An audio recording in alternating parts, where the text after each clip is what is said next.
So, how does a monarchy that's been around for 1,000 years just explode? Well, the Russian Revolution wasn't some single sudden event. Nope. It was more like a pressure cooker that had been left on the stove for decades, rattling and shaking, until the lid finally blew off. Let's dive in and see how a long series of blunders, broken promises, and absolute disasters made one of history's biggest turning points pretty much inevitable. To really get what was going on in Russia, you gotta see just how far behind it was. I mean, while the rest of Europe was buzzing with the French Revolution's ideas, liberty, equality, all that jazz, and building modern industrial economies, Russia was stuck in a totally different century. We're talking about the absolute, unquestioned rule of one man, a system of serfdom that was basically feudalism, and these horrific recurring famines.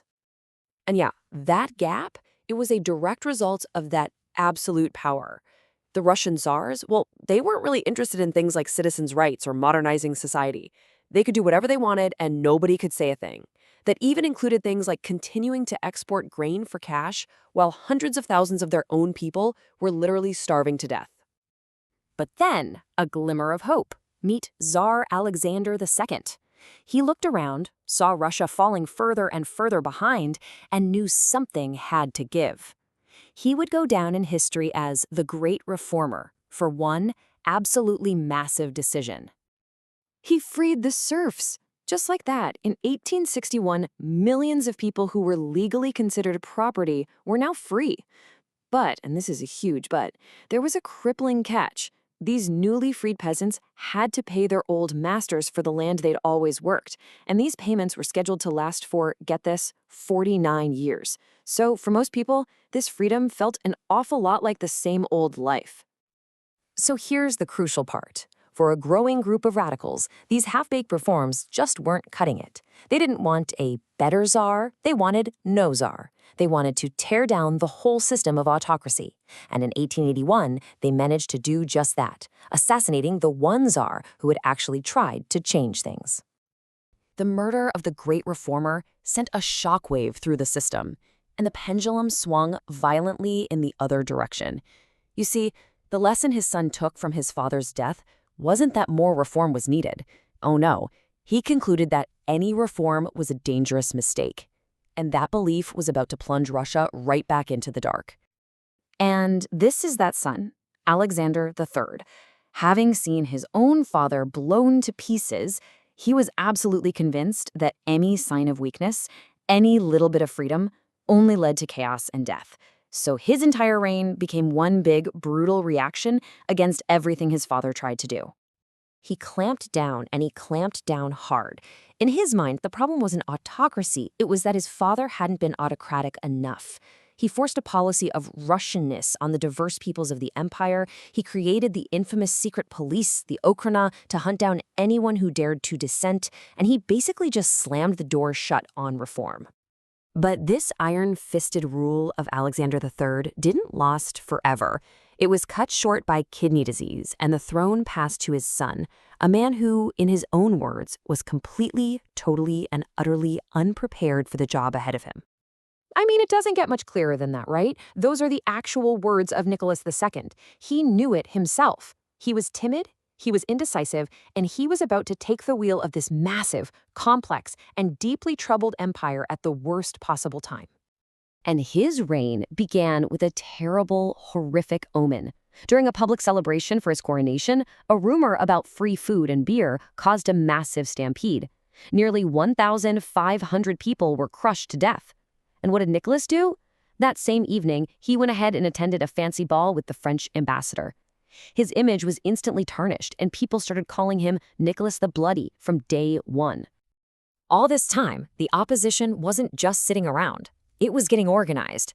The Russian communists actually split into two major groups.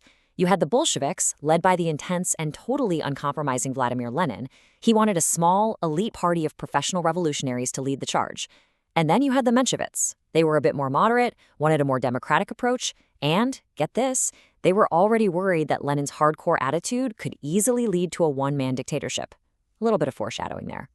So you've got all this tension simmering away, the poverty, the oppression, an insecure czar, and organized opposition. It was all about to boil over. The year 1905 would become a full-blown dress rehearsal for the main event that was coming 12 years later. And the trigger? A war. Nicholas figured a quick, victorious war against Japan would fire up some patriotism and distract everyone from the problems at home. Well, he couldn't have been more wrong. Russia suffered a stunning, humiliating defeat. A massive European power was beaten by an up-and-coming Asian nation that nobody really took seriously. The people back home were absolutely furious. That outrage turned into action. In January 1905, a priest named Father Gapan led a huge, peaceful march to the Winter Palace. And if you read their petition, they weren't trying to overthrow the guy. They were appealing to him as their dear father, just begging for better working conditions and a little more freedom. Their answer was a volley of bullets. With the Tsar not even in the city, his troops opened fire on the unarmed men, women, and children. Hundreds were killed or wounded. In one single, bloody afternoon, this centuries-old idea of the Tsar as the loving father of the people was shattered forever. Bloody Sunday lit the fuse. Mass strikes exploded across the country. The military started to crack, with the famous mutiny on the battleship Potemkin. By October, a general strike brought the entire country to a halt, and workers started forming their own councils, called Soviets. The monarchy was on the ropes, and Nicholas was forced to promise a constitution and an elected parliament, the Duma. But as soon as the war with Japan was over, he brought his most loyal troops back and crushed the uprising. So, what about that shiny new Duma he promised? Well, Nicholas almost immediately passed new laws that stripped it of any real power. He could veto anything they passed and just send them home whenever he felt like it. The lesson for the revolutionaries was loud and clear. You cannot trust this Tsar. Compromise is impossible. He will never give up power willingly. After the chaos of 1905, a new prime minister, Pyotr Stolypin, stepped in to try and save the monarchy. He had a two-pronged plan. It was carrot and stick. The carrot, real land reforms to try and create a new class of prosperous, loyal peasants. The stick, brutal, ruthless repression. He executed so many political opponents that the hangman's noose became grimly known as Stolypin's necktie. And here's the crazy thing. Stolypin's plan was actually starting to work. The economy was getting better. But just when it seemed like things might be stabilizing, a bizarre news scandal erupted right at the heart of the royal family. A scandal that showed everyone just how rotten and out of touch the monarchy really was. Say hello to Grigory Rasputin, a strange, magnetic peasant mystic from the wilds of Siberia. So how does a guy like this get into the palace's inner circle? Well, the Tsar's only son and heir, Alexei, had hemophilia. Back then, it was a death sentence. Any little bumper bruise could be fatal. But for some reason, whenever Rasputin was near the boy, his bleeding would stop. The Tsarina, Alexandra, became convinced he was a holy man sent from God. She gave him unbelievable influence. But outside the palace walls, Rasputin was infamous for his drunken parties and scandalous behavior. The press had a field day. Rumors started flying that this mad monk was not only sleeping with the Tsarina, but was secretly running the entire country. It was a PR nightmare that made the monarchy look corrupt, incompetent, and just plain weird to everybody. And yet, somehow, despite the whole Rasputin fiasco, by 1914, Russia was actually in a period of relative calm.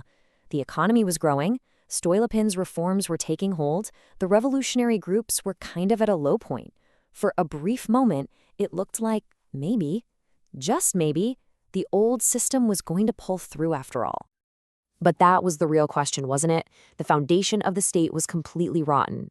You had an indecisive czar, a discredited royal family, and a population that had already done a dress rehearsal for revolution. The whole structure was just waiting for a strong wind to knock it over. So you have to ask yourself, what single catastrophic event could possibly provide the final push to bring the whole thing crashing down for good?